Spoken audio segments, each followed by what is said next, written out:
Hello guys, economy को चलाने के लिए गवर्नमेंट को पैसा चाहिए होता है, जिसे हम कहते हैं revenue receipts and capital receipt. जब गवर्नमेंट हमसे पैसा लेती है, उसके बदले में उनका ना ही कोई लाइबिलिटी बनती है, ना ही कोई दायित्व बनता है, ना ही किसी को देना है, और ना ही उनका कोई एसेट्स, कोई संपत्ति डिक्रीज होती है, उसे कहते हैं रेवेन्यू रिसीट। जैसे चालान, पेनल्टी, टैक्स रेवेन्यू जितने भी होते हैं, उसमें गवर्नमेंट को वो पैसा किसी को देना नहीं होता है, इसलिए उसे कहते हैं रेवेन्यू रिसिप्ट। इसको अगर ऐसे समझे, revenue receipt the receipt which neither creates any liability nor reduce any asset. ना तो कोई एसेट कम होता है, जैसे हमने मशीन बेची तो पैसा तो आ गया, लेकिन मशीन चलेगी तो कैसा रिसिप्ट हो गया? कैपिटल।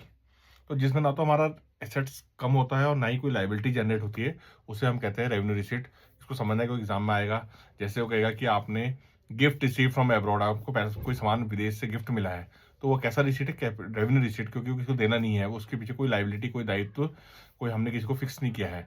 लेकिन अगर हम उसको मशीन बेचते हैं या लोन लेते हैं फॉरेन कंट्री से, फॉरेन का हमने लोन फ्रॉम यूएसए हो गया, तो loan from USA is a capital receipt. Y?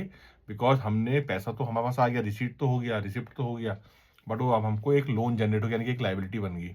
तो the any receipts of the government which creates liability or reduces any asset is called capital receipt, and vice versa. अगर आपके पास कोई भी liability generate नहीं होती है, गिफ्ट आया, charity आया, टैक्स आया, चालान आया, पानी का बिल, लाइट का, कोई भी उसके बदले में हमको कोई किसी को देना नहीं है गवर्नमेंट को पैसा, तो उसे कहते हैं रेवेन्यू रिसिप्ट। तो ये हमको समझना है, रेवेन्यू रिसीट्स और कैपिटल रिसीट्स में यही डिफरेंस है मेन, कि उसमें कोई लाइबिलिटी जनरेट नहीं होगी, कोई एसेट्स कम नहीं होगा रेवेन्यू रिसीट में, और कैपिटल रिसीट में पैसा तो आएगा, बट या तो लाइबिलिटी बन जाएगी या कोई एसेट कम होगा।